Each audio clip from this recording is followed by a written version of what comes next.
Another day, another vlog. Hello Philippines and hello world. Happy Mother's Day. O batiin nyo na yung mga nanay nyo dyan. Para pak na pak ang araw nila. So eto nga at nagluluto ang aking nanay ng kanyang handa. Nagluto nga siya ng pansit bayan. Ang pansit na napakasarap na luto ng aking ina. O kayo dyan, anong handaan nyo? Aba, ipaghandaan nyo naman ang inyong mga nanay. Nakakaloka kayo, charot.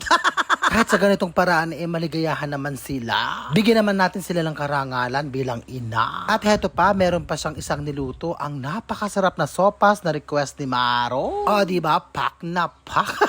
Napakadaming sahog, nakakaloka. Tuwang-tuwa nga si Maron kasi nga naamoy niya. At agad-agad nga siya nagpunta sa may kusina para tignan ko ano yung niluluto ni nanay. Nakakaloka. Tara at kain na po tayo ng napakasarap na sopa. Daw sila. Ng masarap na sopas. Oh. Go. Pause. Ito muna. Yun ang pwesto. Kanya-kanya ng pwesto pala. Makain sila ng sopas. Okay. Ang napakasarap na sopas ni nanay. O, diba? Siya may luto niyan. Happy Mother's Day! Pansitin nanay. O, diba? Napakasarap. Diyos ko po. Napakasarap po, diba? Pak na pak. Kain tayo ng pansit.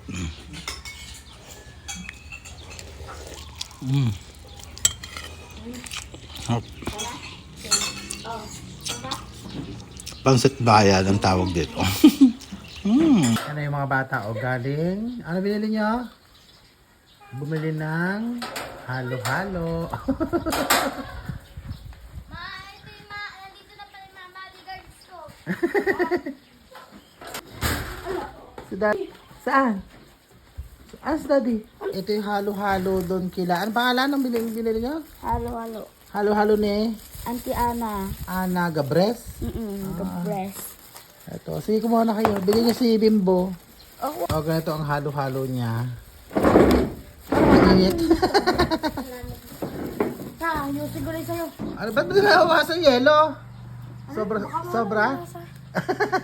Yung nakaumbok. Paano ba mag-ano ng yelo? Nag-overflow. Paano naman kasi na pagkadami-daming yelo? Marami kasing yelo nakaumpok talaga kaya mahirap haluin. Happy Mother's Day, Nanay. I love you all and I thank you.